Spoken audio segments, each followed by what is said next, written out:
Good afternoon, Georges. It's my pleasure to be here with you in Vivatech in Paris. Georges, you're the founder and the CEO of Pasqal. Pasqal is one of the global leaders in the field of quantum computing, one of the two most talked about topics here in Vivatech with AI.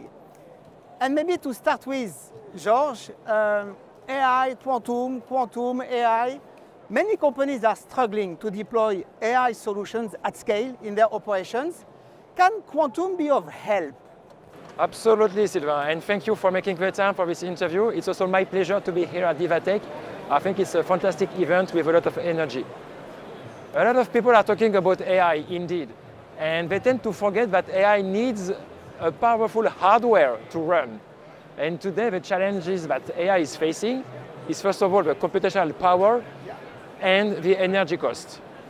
Because today piling GPUs and CPUs is not the solution for a sustainable world. And the solution to this both challenge is the so-called quantum computer. It's a unique, powerful computer. It comes at a very low energy price. So indeed, yes, quantum computer can help, let's say, fueling AI for the future. Yeah, which is very good news because companies sometimes get concerned with the rising cost of energy and quantum and computing power in their deployment of AI. Quantum is talked about a lot here in Vivatech and in other places, but do you already see some first real business applications? Oh, definitely. I mean, quantum is coming, if I may. And just to highlight this fact, we just signed a partnership with Aramco, which is, I think, today the largest company in the world. And if Aramco decided to invest in quantum, to bet on quantum and on our technology, it's a clear signal to the market. Quantum computing is becoming a reality. We are working on the first use cases. So I mentioned Aramco, but we also have a couple of them with Crédit Agricole for the financial sector, for drug discovery with Qubit Pharmaceutical, for satellites planification with Thales. There are plenty of them. And people needs to get ready for this change.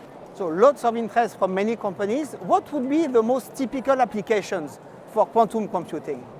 So today we are working a lot for kind of optimization problems. How you can set a large set of parameters and to extract the best value of all of this. Maybe I can highlight the one we did with Crédit Agricole. It was about credit risk mitigations. And the classical solution they've been using is to train a set of weak parameters, a weak classifier, to build a strong classifier to get the answer. And we used the quantum computers to find the best mix of parameters to extract, to build the best strong classifier ever. We matched the performances of classical computing for the first time ever, so showing that the technology is ready to be deployed. And we did that by using less classifiers. So the training phases are also reduced. So I think which is quite important for the end users at the end. So it's showing that it's real. There's also a bit of a dream and promise of quantum computing to help solve of the most difficult challenges for the planet, for the world, for the economy. Which breakthrough could we be expecting in the next 5 to 10 years coming from quantum computing? I think the obvious answer are materials. I mean, quantum computers are very good at simulating materials because the properties of the materials are based on quantum physics, basically. So if you are able to understand this at the quantum level, then the next step is not only understand, but to devise new materials with targeted properties. And this is clearly, I think, the moonshot of quantum computers. And our quantum computers are quite well suited to do that. And what about drug discovery? Drugs are not a material per se, but I hear a lot of hopes regarding drug discovery, simulation of proteins, and quantum computing. Yeah, and by the way, we did something with another company named Qubit Pharmaceutical. We worked together with them to predict the reactivity of a docking site of a protein, computing the position of water molecules into the pockets.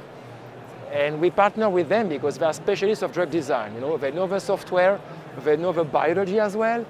And together we were able to understand where the quantum computer could be applied and useful.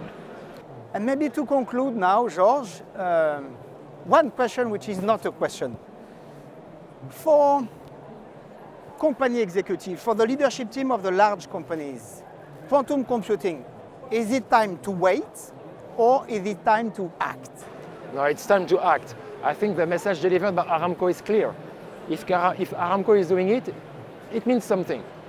And it takes time to train the people to understand what the quantum computer is good for. And it takes like 2 or 3 years. Not mentioning the fact that the hardware is scarce. There are not so many quantum computers around. The resources, the human resources are scarce. So start your journey now.